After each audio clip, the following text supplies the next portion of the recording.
Professor Kapoor, जरा अगर आप बता पाए, हर साल कितने स्पेसक्राफ्ट आते जाते हैं?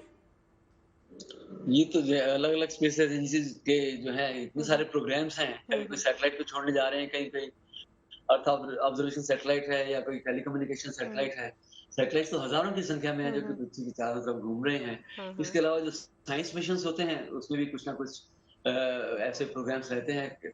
स्पेसक्राफ्ट जो है कहाँ के लिए मतलब जो उसका उद्देश्य रखा गया है, चाहे वो चंद्रमा की तरफ जा रहा है या किसी दूर के ग्रह की तरफ जा रहा है, तो वो सब प्रोग्राम्स जो हैं वो मीडिया से ही हमको पता चल पाते हैं, जी या जी। फिर अगर हम और किसी सर, स्पेस क्या हर एजेंसी की वक्त वेबसाइट स्पेस में स्टेशन जाएँ। में किसी ना किसी का रहना जरूरी होता है? देखिए, जो इंटरनेशनल स्पेस स्टेशन है, अब देखिए कि कल जब ये ग्रुप फोटोग्राफ हुआ तो 11 लोग थे, उनमें से 4 जो हैं वहाँ से चल पड़े हैं। हम्म। तो 7 लोग हैं वहाँ, और एक्सपेडिशन 73 शुरू हुआ है। क्रू 10 वाले 4 जो है अंतरिक्ष यात्री वहाँ पहुँचे हैं। तो आप ये देखिए कि विभिन्न प्रकार के एक्सपेरिमेंट्स होते हैं, और जैसे सुनीता विलियम्स जी की जैसे स्टे वहाँ पर प्रोलॉन्ग हो गया, हम्म। तो कुछ एक ऐसे एक्सपेरिमेंट्स हैं जिसमें कि वो खुद सिद्धहस्त हैं।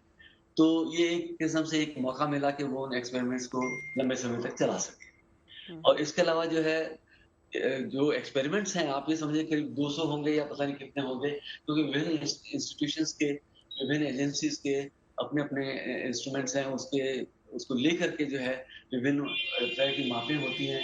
अंतरिक्ष का रेडिएशन है, और जो human beings international space station के अंदर हैं, उनके शरीर पर, उनके मन पर क्या प्रभाव पड़ रहे हैं समय के साथ, क्या जो कुछ भी खा रहे हैं और किस प्रकार से उनके शरीर को जो है उसका योगदान हो रहा है। ऐसी बहुत सारी चीज़ें हैं। और आपको याद होगा कि किसी एक समय में इन्होंने स्पेस स्टेशन में पिज़्ज़ा बनाया था, वहाँ फूल भी उगाया था। तो हम्म। बहुत सारी संभावनाएँ हैं, और माइक्रोबायोलॉजिकल एक्सपेरिमेंट्स भी होते हैं। इसके अलावा मतलब कोई सीमा ही नहीं है कि किस प्रकार के हम एक्सपेरिमेंट्स करें। तो प्रोफेसर आने वाले कपूर, समय में ये सारी चीजें कितनी हेल्पफुल होती हैं? क्योंकि अभी देखिए, इसी बार हमने देखा था बहुत सारी चीजें इसमें हुई। ये कितनी, खासतौर पर अगर हम कहें कि इन चारों एस्ट्रोनॉट्स के धरती पर लौटने के बाद जो इन्फॉर्मेशन आएगी वो कितनी इंपॉर्टेंट होगी, कैसे मददगार होगी?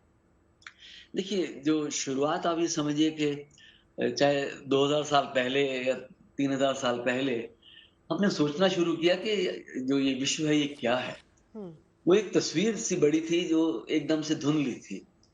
जो भी वैज्ञानिक खोजबीन हुई है पिछले 2000 2500 साल में, वो धीरे-धीरे उस तस्वीर को जो है वो स्पष्ट करती गई है। तो अब इतनी बारीकी से जो है हम ब्रह्मांड के बारे में और जीवन के बारे में जान रहे हैं, तो तस्वीर जो है काफ़ी हद तक स्पष्ट तो हो गई है।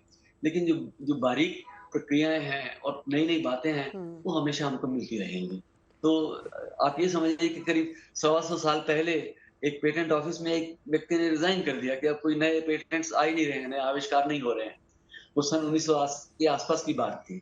अब 20वीं शताब्दी में आप समझिए कि कितने बड़े-बड़े आविष्कार हुए हमारे ब्रह्मांड के बारे में, हमारे माइक्रोकॉस्मॉस के बारे में, जिस जिस प्रकार से हमारी सोच-विचार में बदलावट आई है, वो पहले कभी भी नहीं थी। बिल्कुल। तो रिसर्च है। हम्म। एक छोटी-सी बात आज पता चलती है, वो पिछले किसी बात का खंडन करती है, फिर हम नए सिरे से सोचते हैं। इस तरह से जो है ये प्रक्रिया तो चलती रहेगी। आने बिल्कुल। वाली जनरेशंस कई बार सोचेंगे कि हम लोग कितना पेडेस्ट्रियन तरीके से सोच रहे थे। ये तो बिल्कुल। हमेशा होता बिल्कुल नंदिता जी, श्री कृष्ण ने कुरुक्षेत्र की धरती पर अर्जुन को ज्ञान दिया, गीता का।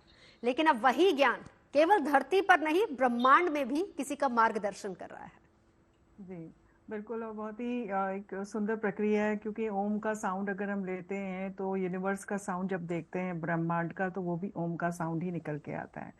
तो हमारे जो रिसर्च बेस अगर हम बोले ज्योतिष में, या फिर हमारे जो एंशिएंट साइंटिस्ट थे जो कि सन्यासी बोले जाते थे, सीयर्स थे, वो उन्होंने उस समय में, चाहे वो त्रिकालदर्शी थे या वो एस्ट्रो ट्रेवल्स करते थे, दे कुड फिगर आउट कि सोलर सिस्टम कैसे होता है, धरती गोल है, क्योंकि हम भूगोल बोलते हैं शुरू से ही, चाहे वो वेदों में लिखा हो या कहीं पे भी लिखा हो, हमेशा धरती माँ को, वसुंधरा को भूगोल बोला गया है।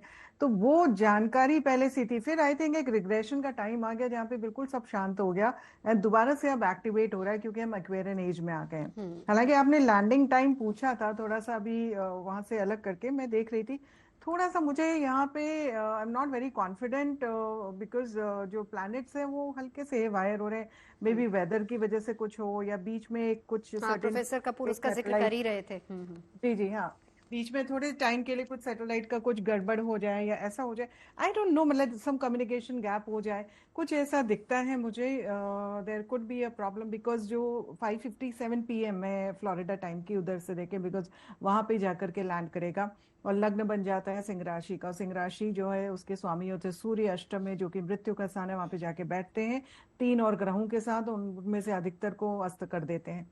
तो वो एक स्थिति बन रही है, लेकिन गुरु दशम भाव में बैठ के, मंगल एकादश भाव में बैठ करके बहुत सपोर्ट कर रहा है, मून उतना सपोर्ट लैंडिंग टाइम पे नहीं कर रहा है।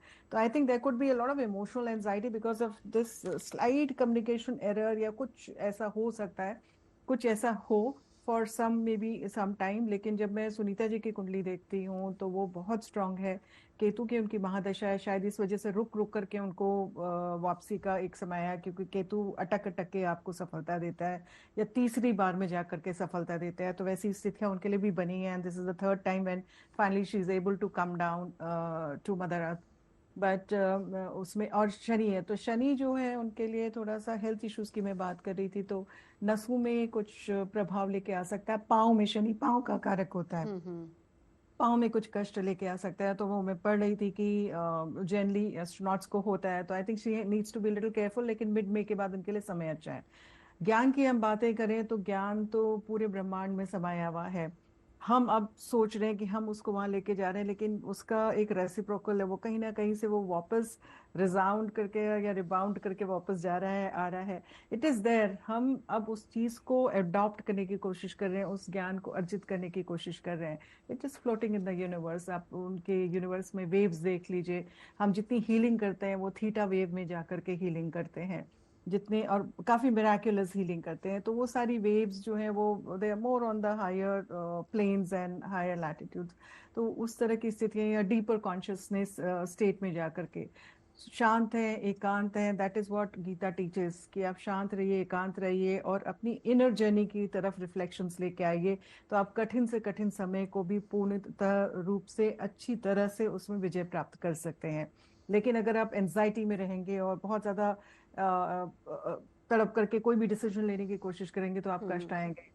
आपको फोकस करना है, बिल्कुल अर्जुन ने जैसे अपनी मछली की आंख में फोकस किया था, उस तरह से फोकस अपने जो भी आपका अल्टीमेट गोल है उसकी तरफ फोकस करके रखें, अपने कर्म की तरफ रखें, अपने भाग्य पे उतना भरोसा बिल्कुल ना करें, कर्म पे भी रहें, कर्म प्रधान, क्योंकि कुंडली का भी 10th हाउस कर्म का स्थान होता है, और वहां पे जिस तरह के ग्रह होते हैं वो आपके कर्मों को प्रोजेक्शंस देते हैं कि कितने कर्मों का आपको फल मिलेगा। तो उस तरह के एक इंटरमिंगलिंग सिचुएशन है। Spirituality is very very empowering and very powerful, और बिल्कुल।